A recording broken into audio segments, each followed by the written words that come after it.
అంతేకాదు మెడికల్ కాలేజీల విషయంలో నిర్లక్ష్యం మీదంటే మీదేనంటూ ఎలా అధికార విపక్ష నేతలు వాగ్యుద్ధానికి దిగారో చూద్దాం. మిగిలినటువంటి ప్రతి ప్రాంతంలో కూడా ఉండాలన్నటువంటి ఉద్దేశంతో 17 మెడికల్ కాలేజీని 8,500 కోట్ల రూపాయలు పెట్టి ప్రతి ఒక్క మెడికల్ కాలేజీకి ఒక సూపర్ స్పెషాలిటీ హాస్పిటల్ని జతపరిచి 500 కోట్ల రూపాయలు వెచ్చించి ప్రతి మెడికల్ కాలేజీకి కూడా 500 కోట్ల రూపాయలు కేటాయించి 8,500 కోట్ల రూపాయలు ఖర్చు చేసి ప్రజలకు అందుబాటులో తీసుకురావాలన్నటువంటిది ఆ రోజు జగన్మోహన్ రెడ్డి గారి తాలూకు ఉద్దేశం.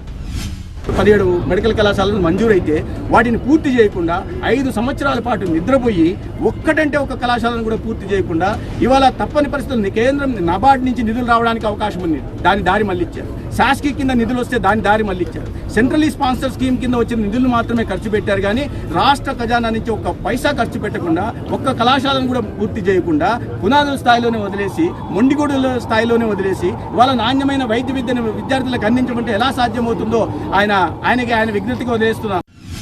అంటే మీరు లాస్ట్ 5 సంవత్సరాలు చేసిన పాపానికి కనీసం ఒక అడ్మిషన్ కూడా తీసుకొచ్చుకునే పొజిషన్ రాలేకుండా పోయింది. పైగా ఈరోజు మా మీద ఏమి బురద చల్లుతారు, మేమేదో అడ్మిషన్స్ వెనక్కి పంపించాము అన్నట్టుగా పెడతారు.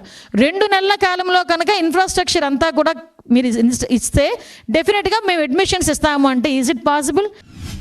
ఈ మెడికల్ కాలేజ్లో కూడా చాలా స్కామ్లు ఉన్నాయి.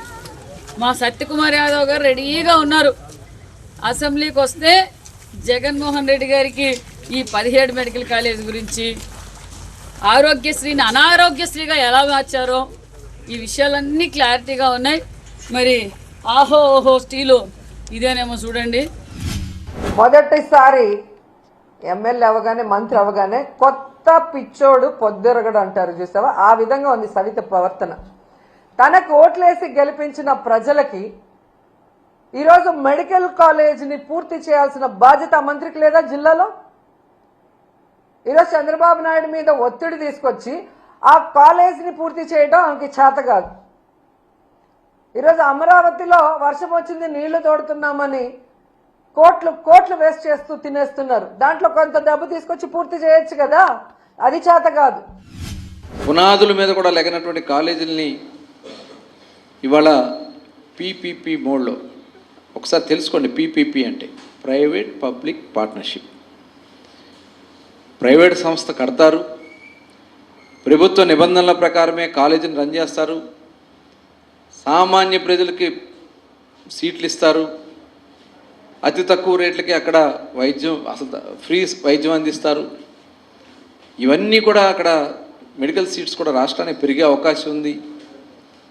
ఇవాళ మెడికల్ కాలేజీని అడ్డం పెట్టుకుని 6,000 కోట్ల రూపాయలు అప్పులు చేసింది వాస్తవం కాదని మేము అడుగుతా ఉన్నాం జగన్మోహన్ రెడ్డి గారిని.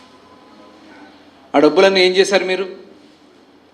దీనికి సమాధానం చెప్పాలి జగన్మోహన్ రెడ్డి గారు.